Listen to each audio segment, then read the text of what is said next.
사사기 16장 15절에서 22절입니다.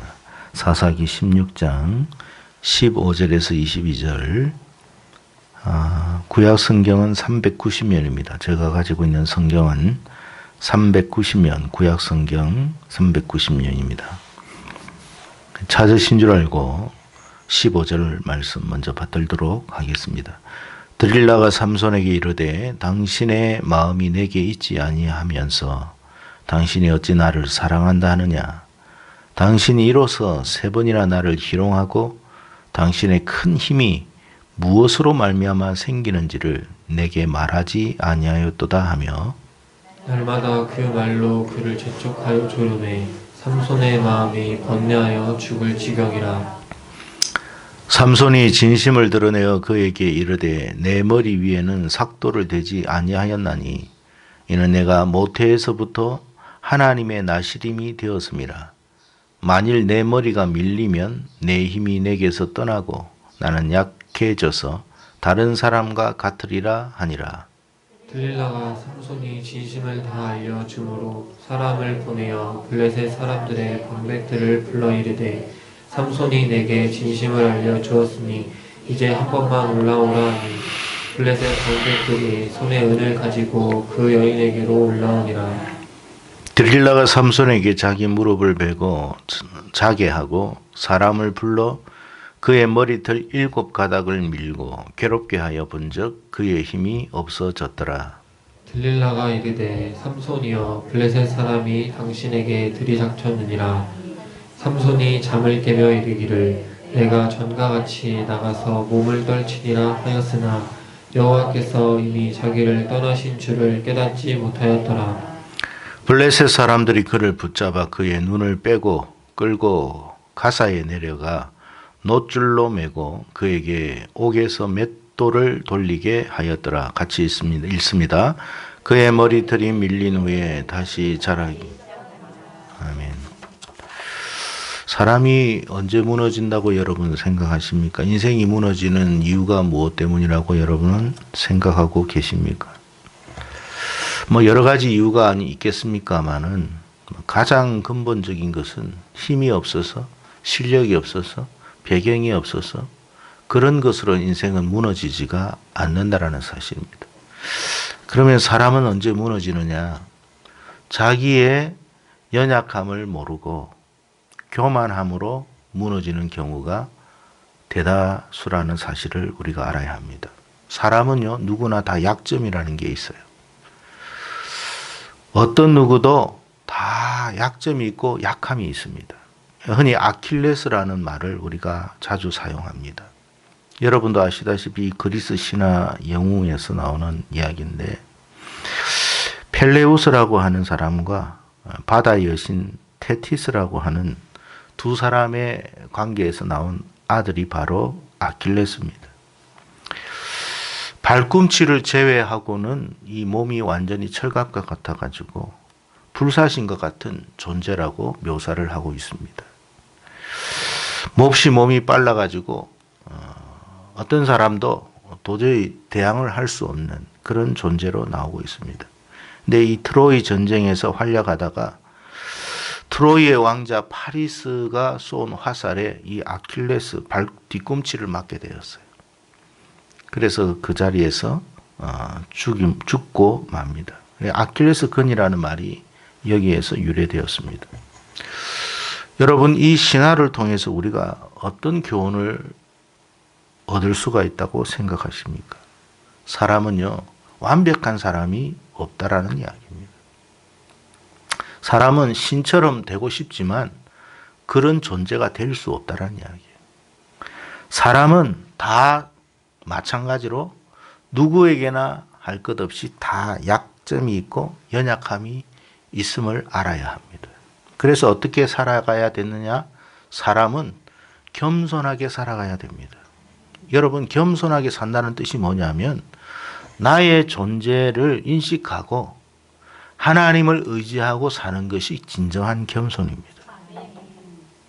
우리가 겸손이라고 하면 그저 도덕적인 겸손만을 의미하는데 물론 그것도 겸손입니다. 그러나 도덕적인 겸손이 자기를 온전히 지켜줄 수 없습니다. 왜냐하면 세상은 그렇게 만만하지가 않기 때문에 그래요.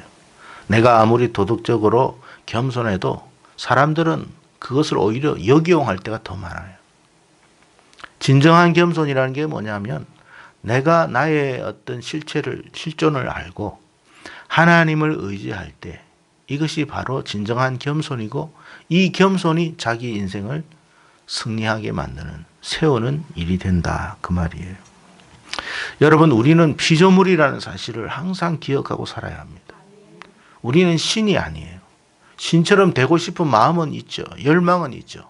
그렇지만 우리는 신이 될 수 없는 존재고 우리는 약한 존재예요. 아무리 강한 사람이라 할지라도 어느 한 구석에 약점이라는 게 다 존재한다는 걸 알아야 합니다. 아무리 대단한 사람도 능률이 아주 출중한 탁월한 사람도 여러분 그 사람도 다 어느 한 부분에는 약한 부분이 다 있어요. 그래서 나만 약하다 생각할 것도 없고 모든 인생은 다 약하다는 걸 알아야 합니다. 그래서 겸손함을 잃지 말아야 한다 그 말이에요. 근데 사람이 참 어리석고 미련한 것이 뭐냐면 자기의 이 연약함을 망각할 때가 있더라는 거예요. 왜? 좀 잘 나갈 때, 좀 승승장구할 때, 뭔가 일이 잘 풀릴 때 자기가 마치 신이 된 것처럼 신이라도 된 것처럼 아무 문제가 없는 것처럼 착각할 때가 많습니다. 권력을 잡은 사람들이 특별히 그렇습니다. 여러분 뭐 그냥 아나무인이에요. 모든 게 다 되는 것처럼 되죠. 그러나 여러분 그렇지가 않아요. 한순간에 추락하는 일들이 너무나 많습니다. 그래서 여러분 우리 인생은요 항상 어떻게 해야 되느냐, 자기의 연약함을 알고 항상 겸손해야 된다. 근데 인생이 미련해서 어떻다고요? 이러지를 못해가지고 항상 방종하고 방만하여서 자기가 약함도 잊어버리고 그냥 살아가다가 결국에 어떻게 됩니까? 날개 없는 그런 추락하는 인생이 되고 말더라는 것입니다. 오늘 본문은 우리가 잘 아는 삼손에 대한 이야기예요. 여러분 이 내용은 여러분이 아마 교회를 다녀보신 분들은 아마 여러 차례 들어보셔서 그 내용은 다 알고 계시리라 생각합니다. 삼손이 여러분 다른 사람보다도 탁월한 부분이 하나 있었어요. 그게 뭐냐면 힘이었습니다. 근데 이 힘은 가히 상상을 초월한 힘이었어요. 그냥 뭐 마음만 먹으면 여우 300마리를 여러분 여우 한 마리 잡기가 사람의 힘으로 여우 한 마리 잡기가 쉽습니까? 사냥을 한데도 한 마리 여우 잡기가 어렵습니다. 근데 이 맨손으로 300마리 여우를 잡았어요. 여우는 여러분 나 잡으세요라고 가만히 있겠습니까? 짐승이 제일 싫어하는 게 뭔지 아세요? 자기 꼬리 잡는 거예요. 여러분 강아지 한번 꼬리 잡아보세요. 얼마나 앙칼지게 하는지. 여러분 여우 300마리 꼬리를 다 잡아가 불을 지펴버렸습니다. 그럴 정도로 대단한 힘을 가진 사람. 그러니까 한번 잡히면 어떤 존재도 옴짝달싹을 못하는 거야. 젊은 사자를 만났는데 그 입을 찢어버렸다고 그랬습니다. 얼마나 대단한 힘을 가졌는지 여러분 상상할 수가 없어요. 그러니까 이게 과연 이게 실제 맞나 할 만큼 믿기지가 않아. 왜? 일반적인 사람의 모습이 아니기 때문에 그래요. 그러니까 이런 힘을 가진 사람이에요. 어느 날 여러분 블레셋과의 전쟁에서 싸움이 났는데 여러분 낙타 턱뼈 하나 가지고 블레셋 용사 1000명을 여러분 죽였다고 그랬습니다. 무더기로 쌓아 올렸다고 그랬어요. 여러분 블레셋 용사들이 그냥 여러분 사람이겠습니까? 그들도 얼마나 여러분 수련하고 단련한 사람이겠습니까? 창과 칼과 방패를 가진 존재들이에요. 갑옷을 입은 존재예요. 근데 여러분 낙타표를 하나 가지고 턱뼈를 가지고 툭툭 치는데 무더기로 쌓이더라 그랬어요. 이거는 여러분 사람의 힘이 아니에요. 얼마나 힘이 셌는지 여러분 성문짝을 여러분 아예 다 뜯어가지고 어깨에 메고 다니더라. 여러분 한번 그 고궁에 한번 가보세요. 남대문 동대문 한번 가보세요. 그 성문짝이 과연 어떤 성문짝이 두께만 해도 이렇습니다. 상상할 수 없는 힘을 가진 사람이에요. 하나님이 주신 힘이죠. 그러니까 어떻게 됐어요? 이 힘으로 하지 못하는 일이 없는 거야. 뭐든지 가능해. 블레셋 군사들이 쩔쩔을 맸습니다. 근데 여러분, 이렇게 힘센 사람이 결국 어떻게 무너졌습니까? 여자 한 사람으로 인해서 무너졌어요. 삼손의 아킬레스건은 뭐냐? 바로 드릴라라고 하는 여성이었어요. 여러분, 아무리 힘이 세도, 아무리 탁월하고, 아무리 대단하고, 아무리 머리가 좋아도 어떤 사람에게는 다 약점이 있다는 걸 알아야 돼요. 누구나 다 마찬가지예요. 그러니까 저와 여러분도 마찬가지라는 걸 잊지 마세요. 이 힘센 천하장사 삼손이 한 여성에 의해서 완전히 들려가지고 이 땅바닥으로 곤두박질 당하면서 비참하고 나뒹굴어지는 그런 인생이 되고 말았습니다. 솔로몬이 잠언서 16장 18절에 이렇게 말을 합니다. 교만은 패망의 선봉이요, 거만함의 마음은 넘어짐의 앞잡이라. 우리 인생은요, 항상 어떻게 해야 된다고요? 겸손해야 돼요. 아무리 힘이 세고, 아무리 똑똑하고, 아무리 배경이 좋고, 아무리 잘난 인생도, 아무리 지금 잘 나가는 인생이라 할지라도 사람은 겸손해야 돼요. 여러분, 지금 뭔가 하는 일들이 잘 됩니까? 겸손하세요. 그게 지혜입니다. 그게 여러분 인생을 제대로 사는 비결인 거예요. 뭔가 형통하고 뭔가 잘 돼도 인생은 어떻게 된다고요? 겸손해야 합니다. 여전히 연약하고, 여전히 부족하고, 여전히 하나님의 은혜 없이는 안 된다라는 생각을 갖고, 여러분, 다 됐다고 생각하지 마세요. 다 됐다고 생각하는 그 순간 추락할 수도 있어요. 추락하는 것에는 뭐가 없다고요? 날개가 없다는 말이 있습니다.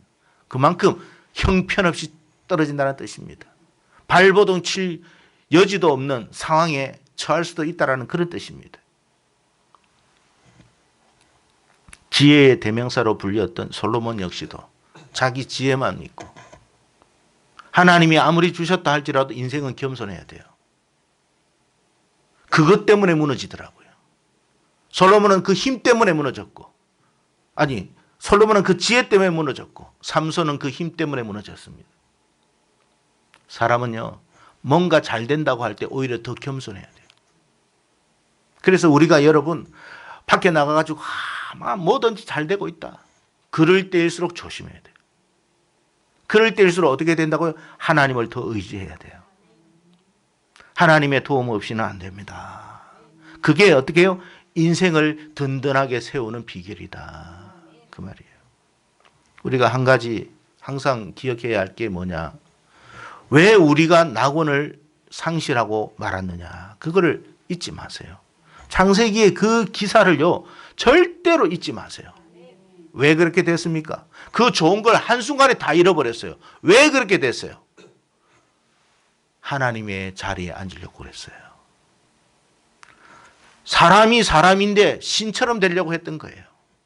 완전한 사람은 존재할 수가 없어요, 여러분. 인생은요, 하나님을 의지할 때, 내가 연약함을 알고 하나님을 의지할 때 비로소 그때 강해질 수가 있는 것입니다. 그게 겸손의 자리예요, 여러분. 사도 바울을 여러분이 아실 것입니다. 사도 바울은요, 참 하나님 앞에 얼마나 충성된 사람이었습니까? 제가 만약에 사도 바울과 같은, 하나님이라고 가정해서 사도 바울과 같은 사람을 보면 그냥 모든 걸 다 주고 싶어, 그런 마음이 들 만큼 사도 바울은 하나님께 충성된 사람이었어요. 그런데 사도 바울의 모습을 보니까 질병으로 고통을 당했다고 그랬습니다. 여러분 생각해 보세요. 하나님이 전능하신 하나님인데 병을 다 치료하실 수 있는 그분이신데 왜 사도 바울의 이 질병을 그대로 방치하셨을까, 이 말이에요. 여러분, 하나님께 여러분 서운한 마음 들 때가 있죠. 하나님, 왜 저는 이렇게 태어났습니까? 좀 얼굴도 좀 이쁘고 잘생기고 키도 좀 크고 좀 연예인처럼 생겨가지고 그냥 뭐 말이지, 좀 연애도 잘하고 하면 되는데 이거 모태솔로고 말이지. 뭐 그럴 때가 있단 말이에요. 또 뭐 예를 들어서 뭐 공부를 또 좀 잘해가지고 좋은 인류대학을 나와가지고 좀 이렇게 어스대고 싶고 그런 마음들이 있단 말이에요. 근데 그렇지가 않아요. 특별하지 않아요. 왜 하나님이 그렇게 하셨을까? 때로는 속상할 때가 있단 말이에요. 사도 바울이 역시 마찬가지였어요. 그렇게 충성된 사람들인데, 충성된 사람이었는데 온갖 질병에 고통을 당했던 사람입니다. 그래서 어떤 사람은 안질병 때문에 여러분 눈을 제대로 뜨지를 못하고 보이지를 않는 사람이에요.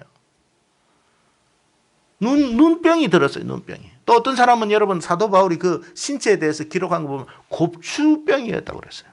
곱추여서 곱추. 안짱다리에 눈병이 안질이 있고 하나는 더 간질병까지 있었어요. 최악입니다. 최악. 그러니까 여러분 사도 바울의 그 모습이 지금 내 모습이라고 생각해 보세요. 얼마나 하나님 앞에 원망스럽겠습니까? 제대로 사회생활이나 하겠습니까? 제대로 인간관계나 할 수 있겠어요? 어디 나가가지고 사람 대접받을 수나 있겠습니까? 그게 사도 바울이었어요. 자기도 얼마나 속상했으면 하나님 앞에 3번 기도했다고 그랬습니다. 그랬더니 하나님께서 응답을 주셨는데 고린도후서 12장 9절에 이렇게 말합니다. 나에게 말씀하시기를 하나님이 나의 은혜가 너에게 족하다다. 아니 이렇게 기도했으면 그래 내가 지금까지 너무 너를 방치했구나. 이제 당장 고쳐주리라. 이게 아니라 나의 은혜가 너에게 족하다. 그 말씀을 하신 거예요. 사도 바울도 의아해했을 거예요. 속상했을 거예요. 그런데 그 뒤이어서 하나님이 이런 말씀을 하십니다.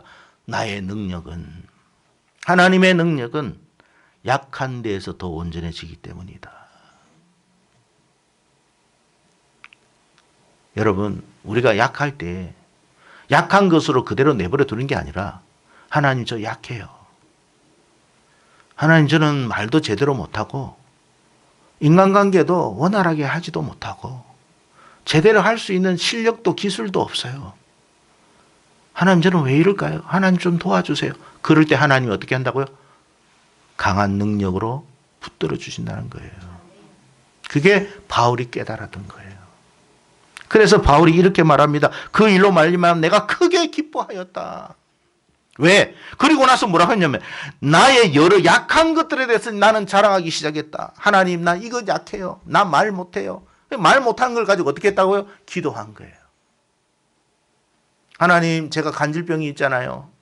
근데 오늘 이번에 고린도에 가가지고 설교를 해야 돼요. 사람들에게 복음을 전해야 돼요. 갑자기 설교하다가 제가 간질병 거품 물고 막 쓰러지면 사람들이 복음을 어떻게 받아들이겠습니까? 하나님 제발 좀 도와주세요. 얼마나 기도했겠습니까? 근데 놀랍게도 그렇게 기도하고 하나님 앞에 나아가서 정말 복음을 전했더니 놀라운 역사가 일어난 거예요. 그걸 바울이 날마다 경험한 거예요.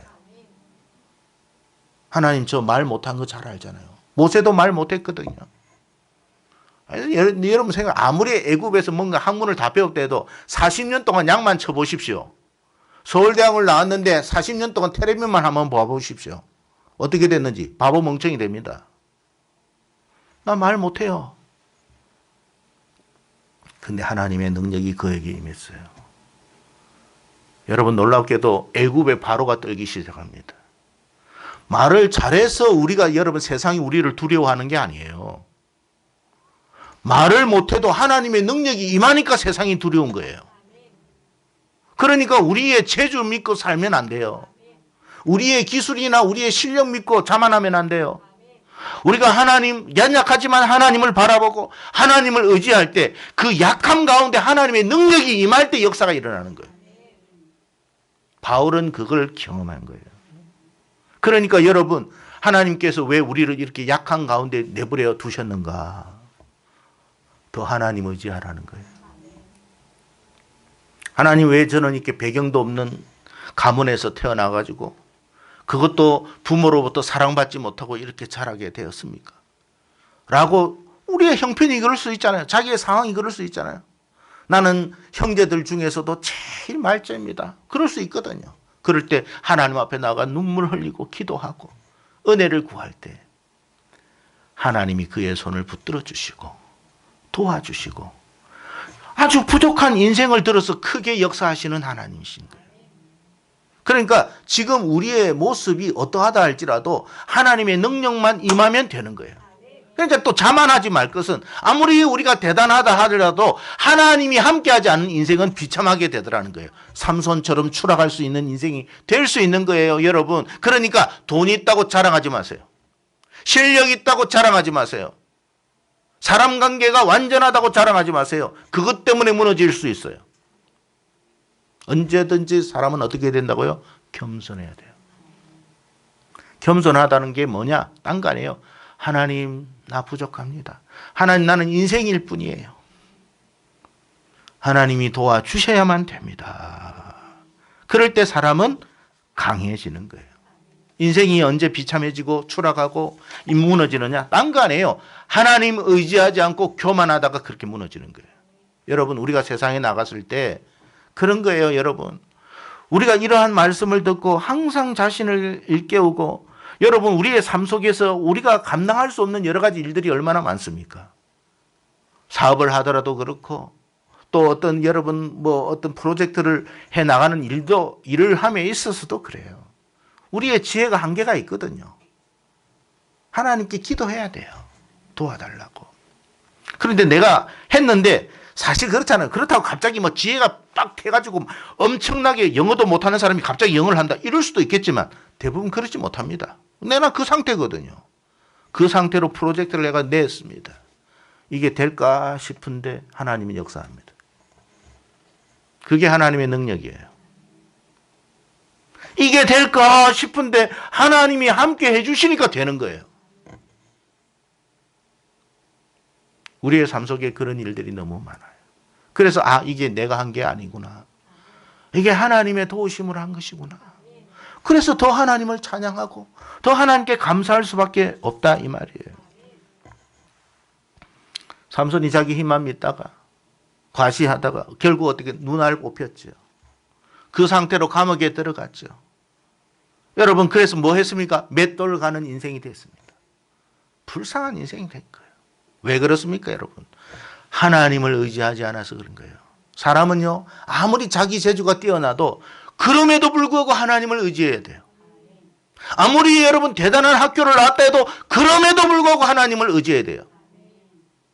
아무리 내가 여러분 풍족한 삶을 살고 있다 할지라도 그럼에도 불구하고 하나님을 의지해야 돼요. 오늘 본문 20절에 보니까 삼손이 이렇게 말합니다. 갑자기 눈을 뜨고 내가 전과 같이 나가서 몸을 떨치리라 하였으나 여호와께서 이미 자기를 떠나신 줄을 깨닫지 못하였더라. 여러분, 삼손이 지금까지 그렇게 힘을 발휘할 수 있었던 것은 하나님의 도우심이었어요. 우리가 여러분 비록 연약하지만 세상에 나와가지고 여러분 그래도 여러분 멸시받지 않고 조롱받지 않고 대접받을 수 있었던 것은 하나님의 도우심이에요. 우리 그걸 알아야 돼요. 우리에게서 하나님 떠나는 순간 우리는 추락하는 인생, 비참한 인생이 되는 거예요. 그래서 다윗이 뭐라고 그랬습니까? 하나님, 나에게 있어서 모든 걸 다 거둬가도 괜찮으니 주의 성심만큼은 나를 거두지 마옵소서. 그렇게 울며 기도했던 거 아닙니까? 왜?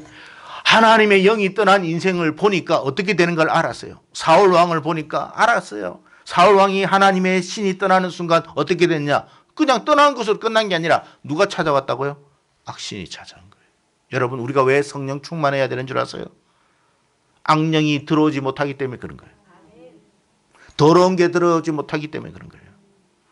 우리라는 것은요, 참 약한 존재예요, 여러분. 그러니까 하나님이 우리를 지켜주니까 더러운 것들이 안 들어와가지고 그래도 건강한 삶을 살 수 있는 거지. 우리가 하나님의 영이 떠나는 순간 우리도 언제 정신이 헷가닥할지 몰라요. 분별력, 판단력이 흐려져가지고 잘못된 행동을 할 수 있다 이 말이에요. 사울이 여러분 악신에 미쳐버렸어요. 그러니까 자기 충신을 못 알아봐. 충신을 죽이려고 창을 던지고 난리가 아니었어요, 여러분. 그러니까 여러분, 우리가 성령으로 하나님의 은혜를 입으면 입을수록 참 나에게 귀한 사람이 옆에 있구나. 그걸 깨닫게 되고 감사하게 되고 함께하게 되는 건데, 이게 하나님의 영이 떠나는 순간 진짜 자기를 위하는 사람도 위하는 줄 몰라. 그래서 어떻게 합니까? 바람 피우고 엉뚱한 데 가가지고 엉뚱한 짓 하는 거예요. 그게 하나님의 영이 있는 사람이 그렇겠습니까? 아니에요. 악한 영이 들어오니까 판단력, 분별력 다 잃어버리는 거예요. 그러니까 여러분, 우리는 자만하고 교만하면 안 돼요. 항상 우리는 하나님 안에서 겸손한 사람이 되어야 됩니다. 그럴 때 우리 인생이 어떻게 된다? 비참하지 않는 인생, 존귀한 인생, 사람들에게 존귀함을 받는 사람이 될 줄로 믿습니다. 여러분, 그래서 하나님의 영에 충만하기를 축복합니다. 어떻게 해야 돼? 겸손하세요. 겸손이 뭐라고요? 도덕적 겸손을 말하는 게 아니라 나의 연약함을 알고 더 하나님을 의지하라는 거예요. 그래서 여러분, 우리가 예배를 드리는 것도 그런 거예요. 여러분, 우리가 여러분 바쁜 가운데서도 왜 굳이 나와서 예배를 드립니까? 하나님 의지하려고 그러는 거예요. 하나님 좀 도와주세요. 제 실력으로 세상 감당 안 돼요. 제 능력으로 세상 감당 안 돼요. 하나님 좀 지혜도 좀 주시고, 좀 방법도 길도 열어주시고, 좀 하나님 좀 도와주세요 라고 울어보세요. 기도해보세요. 살아계신 하나님이 외면하시겠습니까? 아니에요. 아이고 내 새끼, 그래 알겠다, 내가 도와주리라. 그래서 길을 열어주시는 거예요. 면접을 봐도 하나님이 나 말을 너무 못하는데 이 버벅거리고 나는 우황청심환을 먹어도 이 심장이 뛰어가지고 이건 난 면접도 제대로 못 보는 사람인데, 그래도 하나님이 여러분 간섭하십니다. 이상하게 여러분 그 사람을 면접관들이 주목하게 만들어버려요. 왜요? 하나님이 하시면 그러는 거예요. 이 원리를 알면 우리가 얼마나 하나님 앞에 예배를 드려야 되겠다, 우리가 하나님 앞에 기도해야 되겠다, 우리가 얼마나 하나님 앞에 의지해야 되겠다, 이게 생각이 딱 떠오를 텐데, 이 교만해가지고 하나님 앞에 나오지 못하고 자꾸 자신만을 의지하고 계속 자신의 방식, 자신의 경험, 자신의 지식을 믿고 나가니 승리할 수가 없고 추락하는 거예요. 여러분, 삼손이 그랬다는 걸 우리에게 보여주므로 우리는 그렇게 살지 말라는 말씀이에요. 믿어지기를 바랍니다. 그래서 오늘 이후로부터 오늘 이 시간 이 자리에 참여한 여러분은 계속 승리하시고 성공하시고 길이 열리는 축복이 있기를 바랍니다. 누구와 함께하면? 하나님이 함께 하시면. 그러니까 여러분이 하나님 앞에 마음을 두면, 하나님은 원래 여러분에게 마음을 두신 분이기 때문에 함께 하지 말라고 해도 하십니다. 여러분, 이 세상을 우리가 어떻게 이겨요? 여러분, 아무리 똑똑해도 감당할 수 없는 부분이 있단 말이에요. 아무리 아킬레스가 여러분 날고 뛰고 빨리 뛰어도 여러분 팔리스가 여러분 쏘았던 그 화살에 자기 발 뒤꿈치가 맞을 줄 어떻게 알았겠습니까? 그러니까 우연히 맞은 건데 죽어버린 거야. 우연한 어떤 일로 말미암아 무너지는 거야. 인생은 그런 거예요, 여러분. 근데 그것까지도 지켜주시는 분이 누구라고요? 우리의 연약함을 지켜주시는 분이 누구라고요? 우리의 약점을 지켜주시는 분이 누구라고요? 믿습니까? 우리에게도 약점이 다 있어요. 아이고 저 못난 성깔, 아이고 저거 성질 급한 거, 저거 다 있습니다, 여러분. 어떤 사람에게는 뭐가 이성에 약해, 이성에. 그것도 여러분 하나님이 지켜주셔야 돼요. 삼손은 이성에 약해가지고 여자만 보면 껄떡거리네. 다윗도 그러다가 무너진 거 아니겠습니까? 그러니까 완벽한 사람은 없어요, 여러분. 그래서 왜 바울에게 이렇게 여러분 연약함의 육체를 남겨두셨느냐? 하나님 더 의지하라고, 하나님 더 바라보라고. 그러니까 여러분, 우리의 지금 처지를 너무 비관하지 말고 이 약함을 어떻게 해요? 강인함으로 바꾸라는 거예요. 어떻게 바꿀 수 있다고요? 하나님 의지하고 바라볼 때 하나님이 도와주심으로 그렇게 될 줄로 믿습니다. 여러분, 하나님과 함께하는 인생은요, 결코 비참한 인생으로 내버려 두지 않아요. 실패한 것으로 그대로 끝까지 실패하게 만들지 않아요. 비록 실패하는 것처럼 보일지라도 다시 이렇게 세웁니다. 그래서 더 하나님 앞에 존귀한 인생으로 하나님이 쓰시고 말아버려요. 하나님 앞에 우리가 겸손해야 돼요. 그래서 여러분, 제가 바라는 건 딴 거 아니에요. 여러분 새벽 기도할 때 좀 참여 많이 하십시오. 토요 기도회 할 때 좀 참여하십시오. 예배를 허락하시고 기도회를 허락하실 때 참여하십시오. 모이기에 힘쓰시고 하나님을 의지하는 일에 힘을 쓰십시오. 그러면 누가 보신다고요? 아, 저 녀석이 저게 나를 의지하구나. 그건 하나님이 아시는 거고 판단하는 거예요. 다 알아요, 하나님이. 그럴 때 하나님이 뭐 한다고요? 도와주시는 거예요. 길을 열어주시는 거예요. 이력서 천장을 써보십시오. 되는지. 하나님이 길을 열어주셔야 되는 거예요, 여러분. 아무리 좋은 아이디어가 있어도 하나님이 그것을 되게 해주셔야 되는 거예요. 결정적인 그 요인은 하나님께 있는 거예요. 키는, 내 인생의 키는, 성공의 키는 누가 지고 있다? 하나님이 지고 계신다. 그래서 하나님 도와주세요라고 하는 거예요. 바쁘다고 예배 안 드리고 그러지 마세요, 여러분. 인생 바쁘지 않은 인생은 아무도 없습니다. 다 바빠요. 그런데 그 중에서도 그럼에도 불구하고 하나님을 의지하는 인생이 복을 받는 거예요. 혹시 지금 여러분 나락으로 떨어져 가지고 아유 나는 이제 더 이상 길이 없다 생각되는 사람도 실망하지 마세요. 삼손이 여러분 눈까지 뽑히고 감옥에 갇혀서 맷돌 돌리는 인생이 되었을 때 더 이상 희망이 없었잖아요. 그런데 마지막에도 그럼에도 불구하고 하나님 의지했더니 하나님이 그가 살아서 행했던 것보다 더한 역사를 일으켰어요. 이게 성경이 우리에게 주는 교훈입니다. 여러분 혹시 실패한 인생, 나락으로 떨어져서 바닥에서 헤매고 있는 인생이라도 내 인생 끝이다 생각하지 마시고 하나님 바라보세요. 하나님 우리 외면하지 않아요. 하나님은 우리의 손을 붙잡아 주시고 일으켜 주시는 분인 줄로 믿습니다. 그래서 여러분 우리는 지금 잘 나간다고 해가지고 교만할 이유가 하나도 없어. 또 못 나간다고 해가지고 우리가 너무 낙심할 필요도 없어. 중요한 건 뭐라고요? 언제 어디서나 어떤 상황 속에서도 내가 하나님을 바라보는 것을 놓치면 안 되겠다. 잃어서는 안 되겠다. 그 마음을 갖고 살아가는 우리가 되기를 바랍니다. 그래서 여러분 바울이 뭐라고 이야기했느냐? 여러분 고린도전서 10장 12절에 그런즉 선줄로 생각하는 자는 넘어질까 조심해라. 바울이 고린도 교회 성도들에게 왜 이 이야기했느냐? 고린도 교회가 여러분 물질적으로 풍요로웠고 또 하나님으로부터 은사를 많이 받은 그런 교회였어요. 자만하고 교만하다가 어떻게 됐습니까? 교회가 엉망이 되고 말았어요.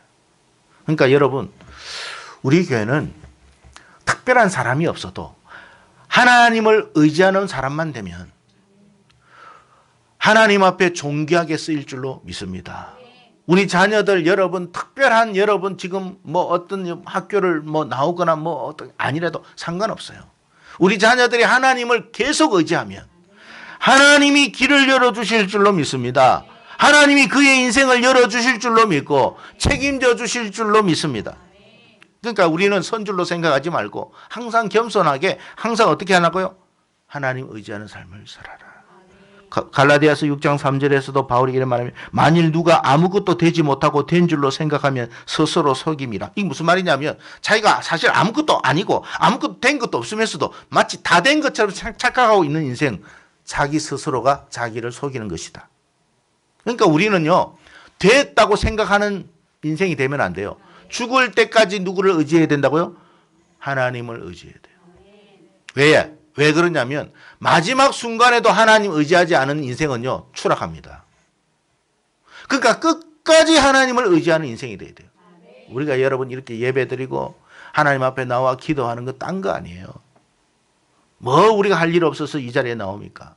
그거 아니고 하나님 의지하고 싶어서 그런 거예요. 왜? 도와주실 분은 그분밖에 없으니까. 세상이 여러분을 도와준다고 착각하지 마세요. 절대로 세상은 여러분 도와주지 않아요. 세상은 여러분이 쓰러질 때 오히려 밟으면 밟을지 조롱하고 멸시하면 멸시했지 절대 이렇게 세우지 않아요. 세상에 기대하지 마시고 하나님을 기대하십시오. 하나님을 바라보셔야 돼요. 그러면 하나님께서 우리 인생을 반드시 책임져 주실 줄로 믿습니다. 그래서 여러분, 이제 우리의 상식과 우리의 방식과 우리의 경험과 우리의 지식을 좀 내려놓고, 내가 아무리 똑똑해도 사람은 사람이에요. 아무리 내가 완전해도 사람은 사람일 뿐이에요. 그래서 여러분, 더 하나님을 의지하고 하나님이 도와주심으로 우리의 약함까지도, 아킬레스건까지도 하나님이 붙들어주는 그런 역사가 있기를 주의 이름으로 축복합니다. 오늘 이 자리에 참여한 우리 성도들 모두가 다 이와 같은 복을 받아서 지금부터 하나님 나라에 임하는 그 순간까지 다 하나님으로부터 복을 받아 승승장구하는 놀라운 역사가, 인생 추락하는 인생 한 사람도 없기를 축복합니다. 기도하겠습니다.